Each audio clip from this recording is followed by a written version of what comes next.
Self-storage units have taken over America, with more storage facilities than all the Starbucks, McDonald's, and Subways combined. Americans are truly addicted to buying stuff, and these storage lockers have become a fascinating metaphor in how this consumerist nightmare has really gotten out of control. So how the hell have we gotten here?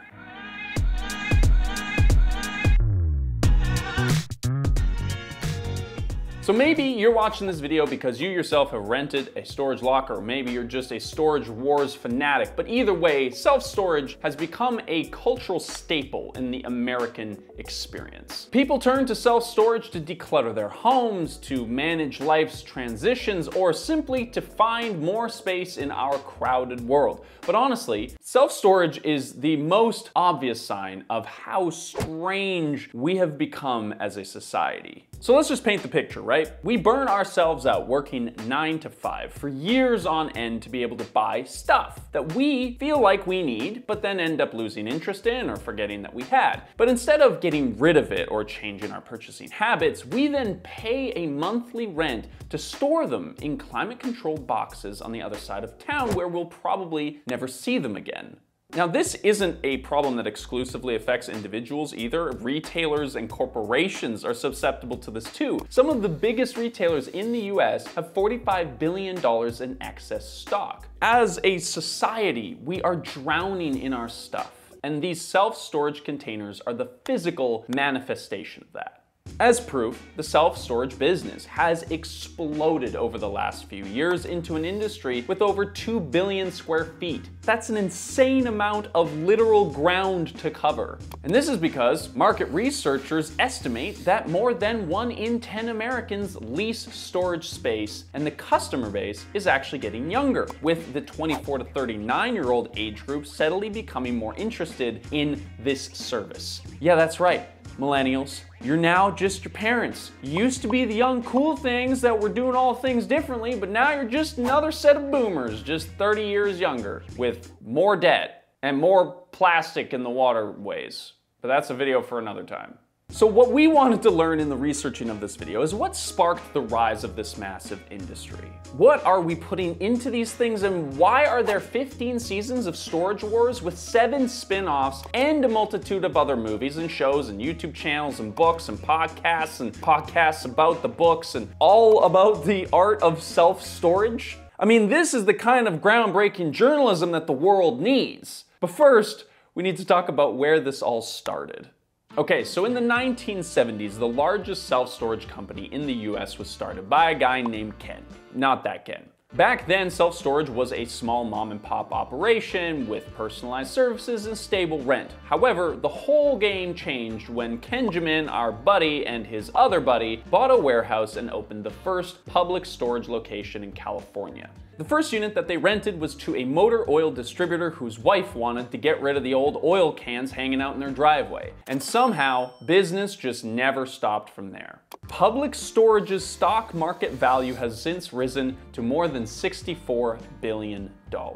Because as we learned in the researching of this video, storing people's unwanted oil cans, seasonal ski equipment, Christmas decor, or rubber duck collections is big business. See, from an entrepreneurial perspective, self-storage is a relatively low entry venture. It doesn't cost an arm and a leg, it only costs an arm. Because these facilities are cheap to construct because of how aesthetically simple they are and how easy they are to operate, really only requiring 1 staff on site who doesn't need any kind of specialty experience. Plus, there's a huge demand here. The need for this type of service makes more sense than ever. Between wage stagnation, the rise in apartment living, cost of rent, and our growing urban areas, there is just less and less space. Plus, and this is something I found fascinating, this is one of the few industries that hasn't been completely taken over by massive corporations, with 73% of storage facilities owned by small operators, just regular people like you and me.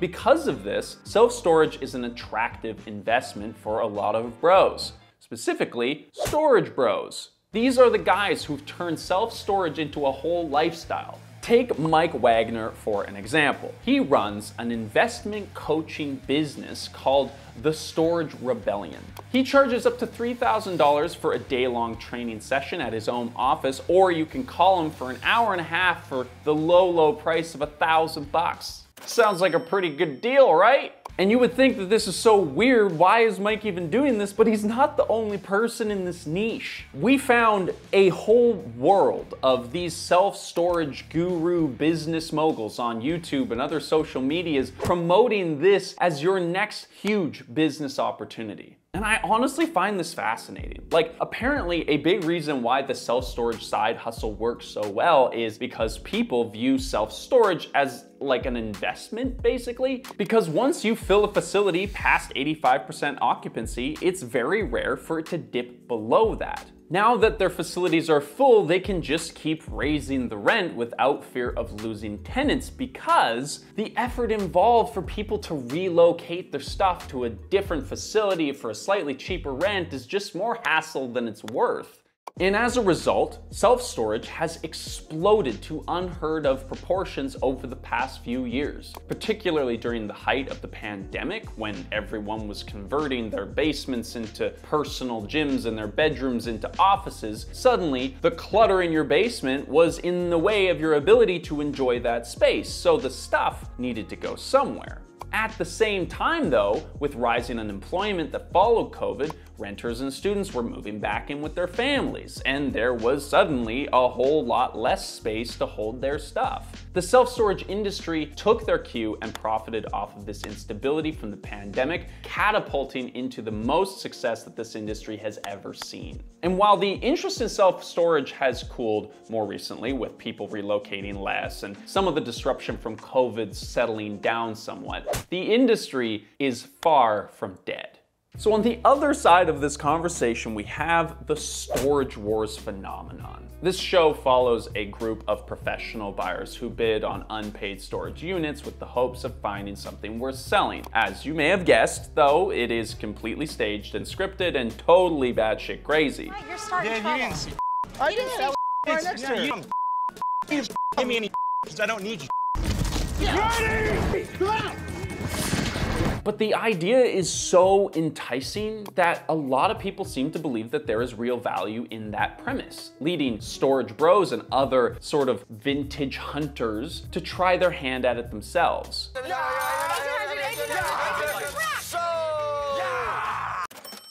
Self-storage auctions are happening everywhere all the time, with bids reaching up into the several hundreds of dollars for what looks like dead people's golf clubs and creepy children's toys and old duvet covers, and who knows what else. And this is possibly the most brilliant cycle that the storage business has going for it, because it doesn't end when the client dies. In fact, it's kind of a huge part of how their business works. See, the storage industry has nailed down what they call the 4 Ds of life: death, divorce, dislocation, and downsizing. And what this means essentially is that self-storage thrives on Americans' mobility and their instability. When we move from one residence to another, there is often not enough space for our items in the truck or in the place that we're moving to, etc. And when a relative dies, it's often easier to just keep the stuff and put it into a storage locker than have to go through the emotional upheaval of throwing it all out. And along the way, we just need somewhere to put our shit.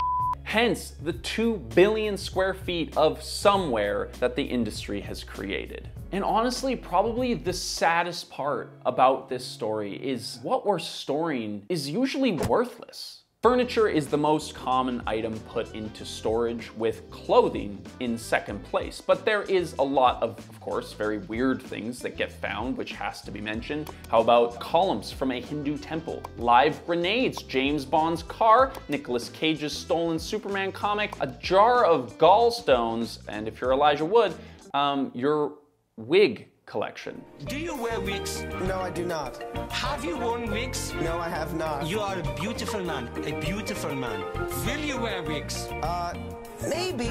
As a society, we love the idea of decluttering, you know, of like cleansing your house of all that unwanted stuff. And as you might have guessed, we have also made an entire video about decluttering too, if that is of interest to you. But for many people, decluttering means getting a storage unit and filling it instead. But if you're just moving your clutter to a storage container, that's not decluttering, that's just cluttering somewhere else. Out of sight, out of mind. And industry leaders in this business know that this is our fatal flaw. Our forgetfulness is a part of their business. They know that if they can just get your stuff into a unit, there is a good chance that you're gonna just leave it there indefinitely. And listen, I know that this story can be a little bleak and maybe a little too philosophical for some, but if you appreciate this kind of content and you get value out of the things that you see on this channel, consider supporting us over on Patreon. We have bonus additional content where we break down some other subject matter that isn't necessarily the best for the YouTube algorithm. You also get early access to videos, and you're supporting this channel and what we do to keep it free for all of you here, because we don't get a lot of sponsors with this kind of content, as you might expect. Now, we did some research into the cost of getting a storage unit in our area because no one on staff at Future Proof somehow uses a storage locker. And what we learned makes this whole story even crazier. Say you are renting the smallest size unit with public storage, courtesy of our boy Ken. That's $175 a month for what they describe as the size of a closet. After a year, you will have paid $2,000 for closet space. What is worse is that most people buy medium-sized units, which can cost more than $3,000 a year in the US. Within a very short period of time, you will have paid more in rent for your stuff than your stuff is actually worth. And the reason that we keep getting stuck in this loop is because life is unstable.